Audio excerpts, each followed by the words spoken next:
موضوع وحو كساب سيهي حكم المظاهرات أي كساب سيهي مظاهرات حكم كيسة شريعة مركا وكل غنى مركا قواعد الشريعة هي أدلة الشرعية مركا الله حكم كأوية لنا أي كساب سيهي حكم كمظاهرات كلية هينا وحيولنا هي ومدن بنانين وحاران وهي مظاهرات ومن عادات الكفار قال هذا حقي إذا أيها لقا كياني لقن كي مسلمين كما مذا هي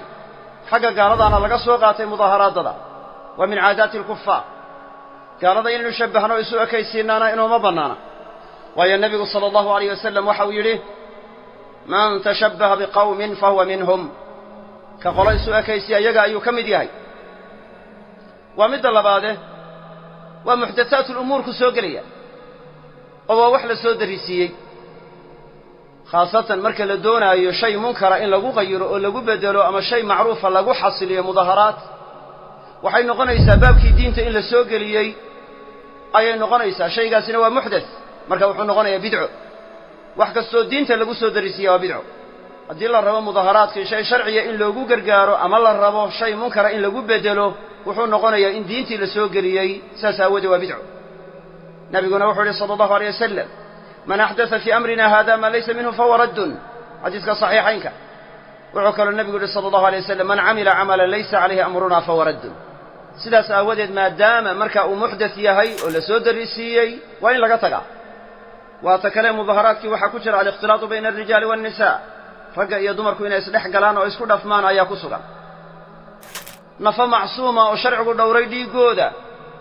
baa lagu laynayaa mudaaharaadkii xoolo sharcigu dhowrayna waa lagu burburinaya fitnana ka dhalanaysa nafaha macsuumka in la dilaana ma bannaana xoolahaasna in la baabi'iyaa ma bannaana nabiguna sala allahu alayh wasalam waxau yidhi إن دماءكم وأموالكم وأعراضكم عليكم حرام كحرمة يومكم هذا في شهركم هذا في بلدكم هذا نبي الشيخ صلى الله عليه وسلم إن دماءكم وأموالكم وأعراضكم عليكم حرام بيقين يحولهين يعرض يدين يشرفتين قاركين بقارك كلوا كحرميه وحرام بكيه كحرمة يومكم هذا في شهركم هذا في بلدكم هذا أدل بضم موضوعك صاروتي الله وحيري ومن يقتل مؤمنا متعمدا فجزاؤه جهنم خالدا فيها وغضب الله عليه ولعنه أعد له عذابا عظيما نفكر يقول الدلو ومؤمن ذا باء الدنيا ذردنا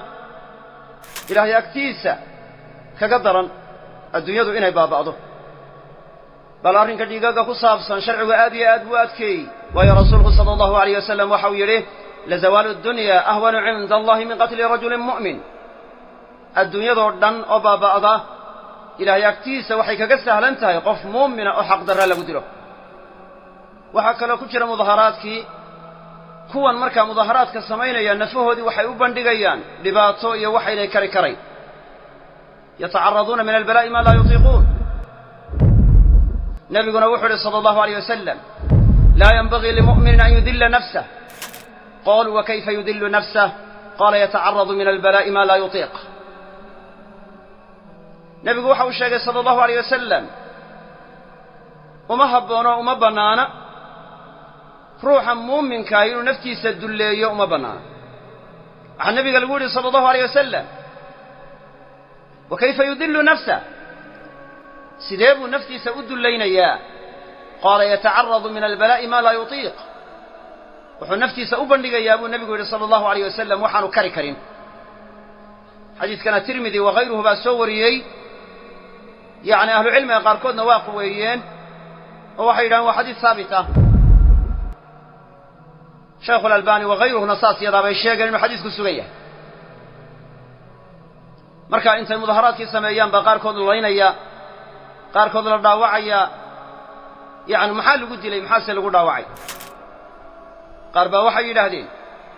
روح مظاهرات كان لقد لا وشهيد وأن له الشهادة شهادة شرعي ولا يقنا وحي طاي محو الشهيد كون نقضي محاسن ودليله كيف يضع صمين يابا كيفية محرمة ويانه سيدو شهادة وكهلية مظاهرات كي وحكوشرة تعاون على الإثم والعدوان in dembi iyo xadgudub la isku kaashanayo waxaanu ilaahay yidhi walaa tacaawanuu cala alismi waalcudwaan ha isu kaalmaysanina dembi iyo xadgudub ha isu kaalmaysanina ayuu ilaahay yidhi waa nahyi wannahyu yaqtadii ataxriim nahyiguna wuxuu keensanayaa xaaraantinimayn buu keensanaya mudaharaadkii waxaa ku jira fitanna waa sababaya fitnana waa xambaarsan yahay sharciguna wuxuu inoo sheegayaa fitanka in laga fogaado oo laga dheeraado wuxuu nabigu yidhi sala allahu alayh wasalam satakunu fitan alqaacidu fiiha khayru min alqaa'imi fiiha waalqaa'imu fiiha khayru min almaashi fiiha waalmaashi fiiha khayru min assaaci ilayha oo nabigu wuxuu tilmaamay sala allahu alayh wasalam ruuxba ruuxuu fitanka uga fogaansha badan yahay inuu ka khayr badan yahay waxaa marka ay culammadu yidhaahdeen fitnada lug iyo gacan midna waa inaan loo kala furin waayo xadiisku wuxuu sheegayaa man tasharafa laha tastashrifu ruuxii u hanqaltaaga fitnadu waa u hanqaltaagtaa saas aawadeed baa nebigu sala allahu alayh wasalam amray fitnada in laga cararo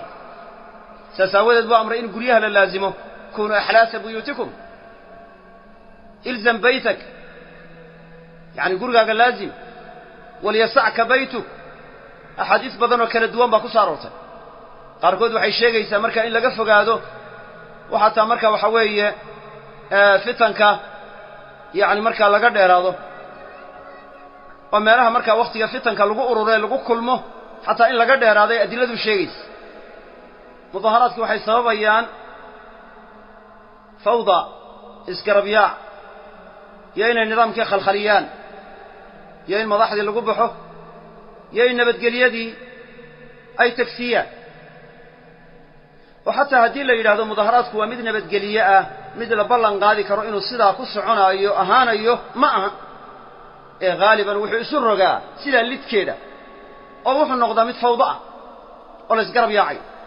oo wax lagu baabi'inayo waayo haaliban dadka ka qayb qaataa waa dad yacni khawqaa'iyiin ah dadka waxa weeye ama ciyaalo suuqa ah ama dadaan caqligoodu ku fillayn oo ama marka carruura ama dumara ama wax la mida ayaa haaliban ka qayb qaata dadka ahluxalli waalcaqdi ahi mudaharaadada markaysaga haaliban kama qayb qaataan marka haalibku maadaama uu yahay inuu sidaasi ka dhalanayso shareecada haalibku ictibaar buu ku leeyahy oo xukmiga in badan waxaa lagu xidhaa sida haalibka ah waxaanay culammadu yidhaahdaan annaadiru laa xukma lah naadirku xukum ma leh dadka qawqaagaana waxaa la yaqaanaa wax walba waa samayn karaan wax walbana waa ka dhici karaan sheekh culammadii salafka ka mid ahaa oo la odhan jiray moxamed ibnu aslam attuusi ayaa wuxuu yidhi ixdaruu alqawqaa'a fa innahum qatalatu alambiyaa dadka qawqaaga ah ka digtoonaadoo iska ilaaliya waayo kuwa nebiyada laayaa waa yaga marka waxa weeye dadka qawqaaga ahi waxaa dhici karta waxyaalo fara badan oo fasaad iyo xumaana inay sameeyaan oo si yar ay xumaantu uga dhici karto saas aawadee mudaharaadku mafaasiddaa faraha badan leh baa ku jira